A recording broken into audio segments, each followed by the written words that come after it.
첫 번째 핫랭킹은 가상화폐 검은 금요일, 은성수 탓? 바로 어제였습니다. 가상화폐 시장이 검은 금요일을 맞았습니다. 비트코인을 비롯해 가상화폐가 일제히 폭락하면서 전체 시가총액이 하루 만에 2천억 달러, 우리 돈으로 약 220조 원가량이 증발했다고 합니다. 국내적으로 악재가 있었다는데 도대체 무슨 일이 있었는지 지금부터 살펴보겠습니다. 먼저 미국 경제방송 CNBC는 어제 폭락 이유를 이렇게 진단했습니다.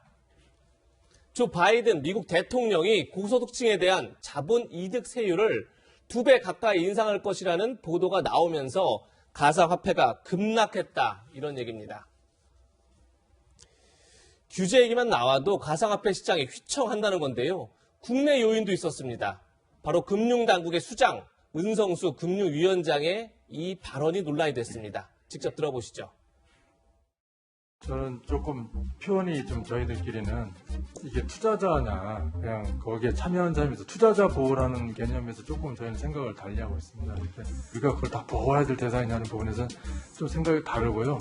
저희가 보는 시각은 이거는 투기성이 강한 하는 총재님 말씀은 내재 가치가 없는 그런 가상 자산이다라는 입장에서 지금 접근하고 있고, 국민들이 많이 투자한다고 관심 갖고 보호해야 된다 이런 거는 저는 생각하지 않습니다. 잘못된 길로 가면은 잘못된 길로 간다고 분명히 이야기해 줄 필요가 있다고 저는 생각을 하고요. 하루에 20%씩 올라가는 자산을 그걸 가지고 보호해주고 해줘야 된다고 하는 것 자체가 오히려 그쪽으로 더 간다고 저는 생각해요. 저는 확신합니다. 그거는 어른들이 이야기를 해줘야 된다고 저는 생각을 하고요. 네, 은성수 금융위원장이 가상화폐 투자자를 향해 보호할 수 없다, 잘못된 길이다, 어른들이 잘못된 길이라고 이야기해줘야 한다, 이런 발언들을 한 겁니다. 이 소장님, 일단 은성수 금융위원장의 발언 어떻게 평가하십니까? 그렇습니다. 일단 금융 당국의 수장으로서 당연히 가상자산에 대한 정의 정도, 가이드라인 정도는 어느 정도 충분히 납득이 갈 만합니다. 그런데 이제 사족을 붙여서 20, 30대 젊은 세대들이 이제 발끈하고 있는 상황인데요. 예. 20일 국회 정무위 전체회의에 참석을 했습니다. 은 위원장은 앞서서 화면에서 말씀하셨던 것처럼 크게 두 가지를 얘기했어요. 가상화폐 과열에 따른 이 투자자 보호와 관련해서 가상자산에 투자한 이들을 정부에서 다 보호할 수는 없다라는 취지의 발언과 더불어서, 물론 가상화폐는 국제적으로 내재 가치가 없는, 인정할 수 없는 가상의 자산이다라는 건 맞지만, 예. 그러나 두 번째 얘기가 화근입니다. 그러면서 잘못된 길로 가면 어른들이 이야기를 해줘야 한다. 이게 20, 30대를 자극했는데요. 지금 이 청와대 청원 게시판에는 이렇게 만든 게 누군데, 네. 취업난, 그리고 주택난으로 이생망, 이번 생엔 망했다. 지금 20, 30대들은 가상화폐를 출구전락, 희망의 사들이 마지막 단계라고 생각하고 투자를 하고 있는데, 오히려 이걸 책임을 이제 이 젊은 층들한테 전가하는 듯한 이 발언을 하니까, 그리고 이걸 또 교육시키기 위해서 어른들이 나서야 된다라는 취지의 발언을 하니까 발끈하고 있는 건데요. 예. 그러다 보니까 은성수 금융위원장의 잦은 사퇴를 촉구하는 청원까지 등장을 하고 있는데, 문제는 세금도 있습니다. 지금 내년부터 가상자산에 대해서 정부는 정의를 정확하게 내리지도 않고 있고요. 주무부서가 없습니다. 그럼에도 불구하고 내년부터 기타 소득으로 분류가 됩니다.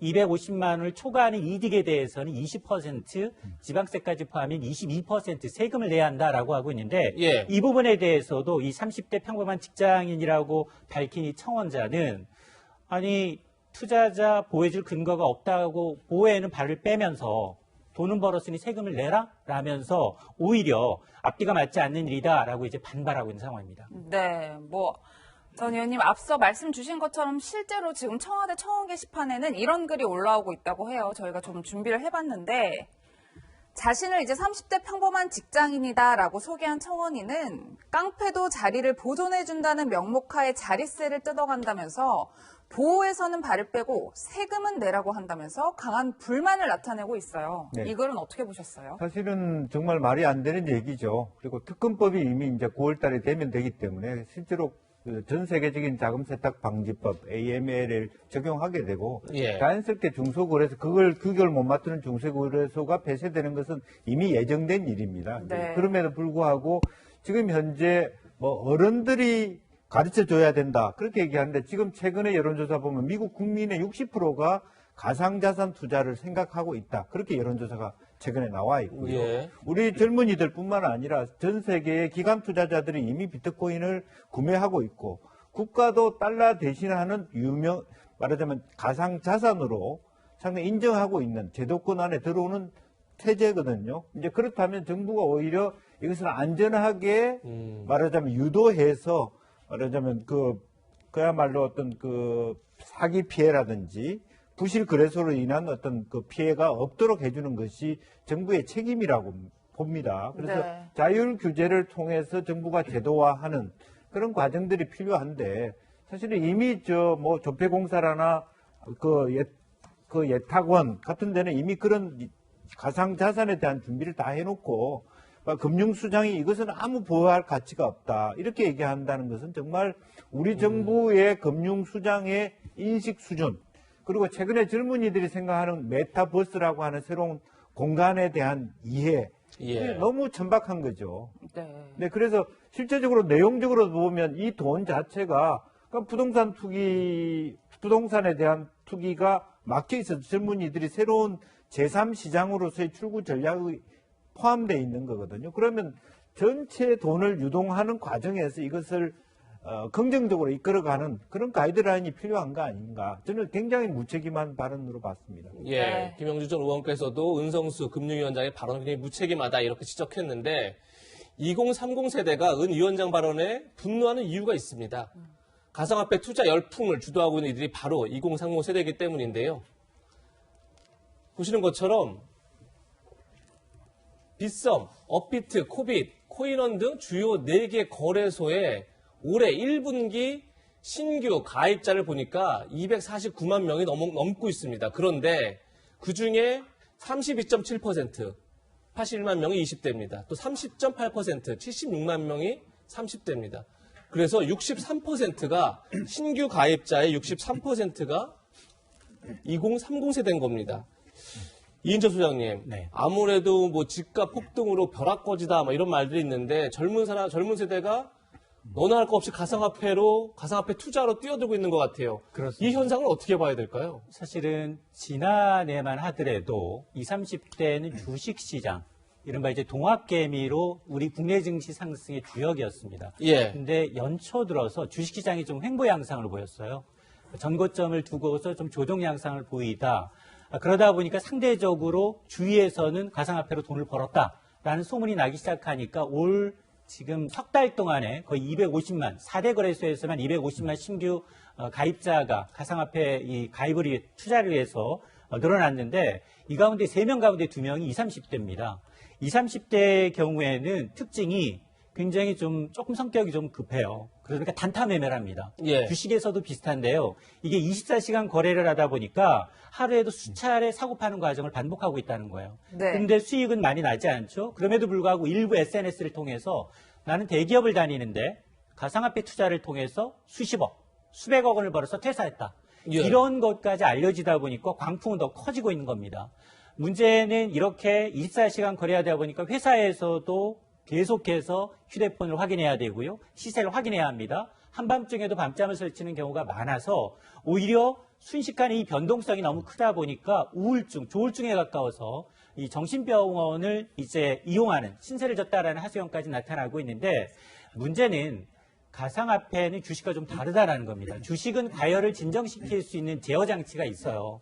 하루에 30% 이상은 내리지 못하도록 제어하고 있고요. 예. 너무 가격이 급등락하면 서킷 브레이크라는 제도가 있지만 가상화폐는 그게 없습니다. 예. 그러다 보니까 실체를 알 수 없는 가상화폐에 너무 많이 자기 전 자금을 이제 투입을 한 분들의 경우에는 굉장히 투자에 유의를 하셔야 합니다. 예, 네. 가상화폐는 실체를 알 수 없다 이렇게 말씀하셨는데 조금 전에 말씀하신 대기업 사례도 사실상 확인된 건 아니다 이런 말씀 꼭 드리겠습니다. 네, 특히 이번 은 위원장의 발언과 지난 2018년 박상기 당시 법무장관의 발언을 비교하며 불만을 터뜨리는 투자자들도 많습니다. 비트코인 광풍이 불었던 지난 2018년 1월 21일 박상기 당시 법무장관이 이런 이야기를 했습니다. 가상화폐 거래 금지 법안을 준비 중이다. 이런 취지의 엄포를 놓으면서 비트코인 가격이 급락했던 기억이 있는데요. 이 소장님, 3년 뒤인 현재에도 은 위원장의 발언 이후에 지금 비트코인 가격이, 그러니까 가상화폐 가격들이 줄줄이 하락하고 있는 모양새인데 이 부분이 가장 중요할 것 같아요. 단기 조정으로 봐야 할까요? 아니면 본격적인 하락세다. 저희가 이렇게 평가할 수 있을까요? 시장 전문가들의 전망이 극과 극입니다.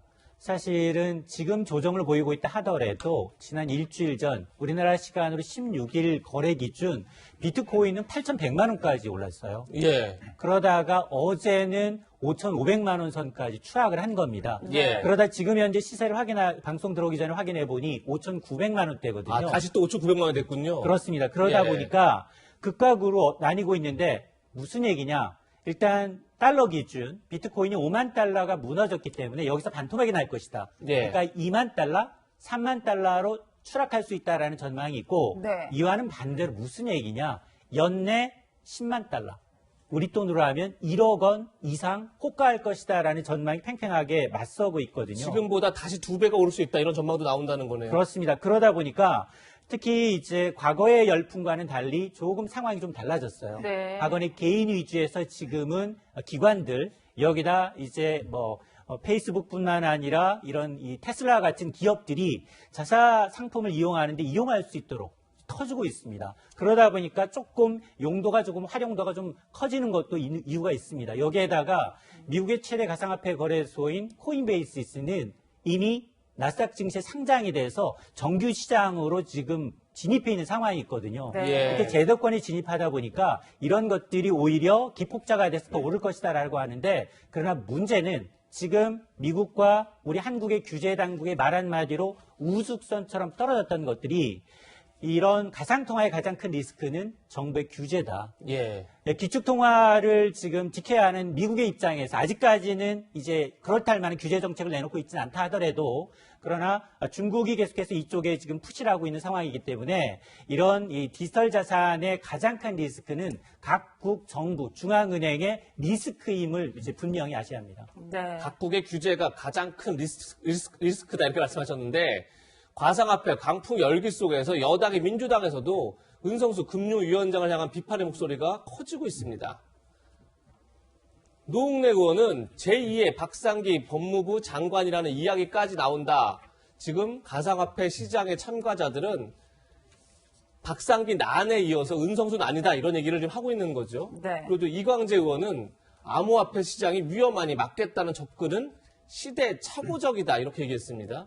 또 정영기 의원은 은성수 위원장의 발언을 두고 명백한 꼰대식 발언이다. 제발 정신 좀 차리시라라고 해서 굉장히 강도 높게 비판했는데 이현중 의원님 네. 지금 민주당에서 이런 목소리가 나오는 것 역시 2030 세대가 굉장히 분노하고 있고 또 이것이 어떻게 보면 이번 보궐선거에서도 나타난 민심이다 이렇게 보이기 때문에 좀 달래기 차원이다 이렇게 봐야 될까요? 어떻게 보십니까? 그렇죠. 그러니까 너무 정부가 현실을 모르고 있는 게 아닌가 하는 생각이 들어요. 특히 지금 이 시대에 2030 세대들이 가지고 있는 열패감이 왜 가지고 있는 것에 대한 특히 이제 부동산 문제가 불거졌을 때 뭐라고 그랬습니까? 모두 다 강남에 살 필요는 없다. 아파트에 살 이유가 없다. 뭐 등등 이런 이야기를 해서 사실은 많은 분노를 일으켰지 않습니까? 예. 즉 지금 20, 30대들 같은 경우는 그럼 당신들은 기본적으로 집값 올라서 그나마 집도 있고 직장도 있지 않냐? 우리는 없다. 이런 이제 이야기가 있거든요. 제가 최근에 제 지인의 이제 아들이 군대를 다니는데 휴가를 나와서 그런 이야기를 하더라고요. 요즘 군대 가면 스마트폰을 다 볼 수 있지 않습니까? 예. 일반 네. 시간 이외에. 네. 그러니까 대부분 다 이 암호화폐를 이제 가상화폐를 거래를 한다는 거예요. 아 그래요? 자, 그러다 보니까 실제로 이게 가상화폐가 값이 오르면 내음만 부르기가 좋대요. 근데 이게 떨어지면 내음만 부르기가 완전히 이제 싸다는 거죠. 예. 그러니까 참 정말 자기도 그걸 보면서 이게 군인들까지도 이렇게 지금 분위기가 휩쓸려가고 있구나. 네. 그만큼 이게 심각한 겁니다. 왜냐하면 정상적인 방법으로 지금에 있는 기존의 시스템으로는 도저히 내가 직장과 그다음에 이제 집을 가질 수 없다 보니까 이런 예. 어떤 새로운 투자에다가 전부 다 어떠면서 다 이 전념을 기울이고 있는 거 아니겠어요? 그렇다면 최소한 이걸 정부와 여당이 이 상황 자체를 어떻게 관리해야 될 것인가에 대한 기본적인 방향은 정해져 있지 않아야 되지 않겠습니까? 좀 전에 예. 봤지만 이미 박상기 장관이 2년 전에 저런 이야기를 통해서 당시에도 한번 난리가 났지 않습니까? 그렇죠. 네. 그렇다면 지금 은성수 위원장 같은 경우도 본인이 이 문제를 어떻게 접근해야 될지를 충분히 알아야 될 텐데 이거를 무슨 어른들이 어떻게 해야 된다든지 그리고 지금 이 20대가 가지고 있는 이 문제에 대한 문제인식을 외면한다든지 이렇게 되니까 지금 이 문제가 사실은 새로운 또 제가 볼 때는 정치적인 이슈로까지도 떠오를 가능성이 높습니다. 예. 네. 이런 가운데 서울시가 전국 지방자치단체 가운데 처음으로 고액 체납자의 가상화폐 계좌를 압류했습니다. 서울시 관계자 이야기부터 들어보시겠습니다. 가상화폐를 보유하고 있지만은 너무 소액이라든지 개인의 주민등록번호라든지 여러 가지 어떤 사항들이 밝혀지지 않은 분들을 빼고 즉시 압류가 가능한 평가액 251억 원에 대해서 압류를 단행했습니다. 압류한 이후에 4월 22일 현재 118명이 12억 6천만 원의 세금을 납부하였습니다. 네, 소장님 이렇게 가상화폐를 압류하니까 체납자들이 앞다퉈 밀린 세금을 냈다고 하는데 어떤 상황인지 설명을 좀 부탁드릴게요. 그렇습니다. 이 소식의 일부에서는 야 부자들은 가상화폐가 더 오를 것으로 보는구나. 처분하겠다고 하니까 바로 현금으로 냈습니다. 네. 자, 이 서울시 38 세금 징수과가 지금 국내 가상화폐 거래소 3곳을 대상으로 해서 체납액이 1,000만 원 이상, 고액 이 체납자 한 1,556명에 대해서 가상화폐 251억 원어치를 압류한 겁니다. 이 사실이 알려지니까 총 이 체납액이 한 284억인데 이 가운데 100여 명에 달하는 사람이 12억 6천만 원을 곧바로 현금으로 냈다는 겁니다. 네. 이렇게 지금 이 고액 체납자들이 가지고 있는 이제 이 가상화폐는 대부분 익명성이 굉장히 보장된 고가의 이제 코인들이었어요. 예. 비트코인을 비롯해서 드로건베인, 리플, 이더리움과 같은 코인을 갖고 있었는데 지자체가 체납자의 어떤 가상화폐를 압류해서 세금을 받아낸 건 이것이 처음이지만 그러나 지금 국무조정실 주도로 6월 말까지 지금 이 가상자금에 대해서 자금 세탁과 불법 송금, 사기건에 대해서 지금 조사가 진행 중이기 때문에 더 나타날 가능성이 높습니다. 네. 예, 소장님. 그런데 궁금한 게 지방정부가 가상화폐를 체납세금을 거두는데 활용했다면 지방정부도 그 가상화폐의 가치를 인정했다는 거 아니겠습니까? 네. 그렇게 되면 저희가 처음 들었던 은성수 위원장은 내재 가치가 없다라는 것과 다르잖아요. 지방정부와 중앙정부 입장이 다른 거잖아요. 맞습니다. 세금 징수과에서 가상자산을 압류할 수 있다는 건 2018년 법원에서 가상자산도 압류 대상이 될 수 있다라는 유권 해석을 내렸기 때문에 가능한 거거든요. 예. 그러니까 세금에 관련해서는 유권 해석이 나와 있지만 그러면 가상자산이 도대체 누구냐, 뭐냐, 실체가 뭐냐 이거에 대해서는 누구도 이제 이 정의를 내리지 않고 있습니다. 그러다 보니까 지금 감독 주체가 없는 상황이에요. 지금 이번 주에 범부처 10개 부처가 합동으로 조사를 하는데 여기에 주체가 지금 국무조정실이 나서고 있는 것도 기획재정부나 국세청이 아닌 국무조정실이 나타나는 것도 이런 국내에서는 가상자산에 대한 개념 자체가 없기 때문에 그렇습니다. 네. 예. 가상화폐 이미 현실 속으로 깊이 들어와 있는 것 같은데 정부에서 좀 더 어떤 방식으로 이 가상화폐를 규제하고 그리고 보호할지에 대해서 고민이 필요해 보입니다. 네. 이인철 소장님 스튜디오 나와주셔서 감사합니다. 고맙습니다.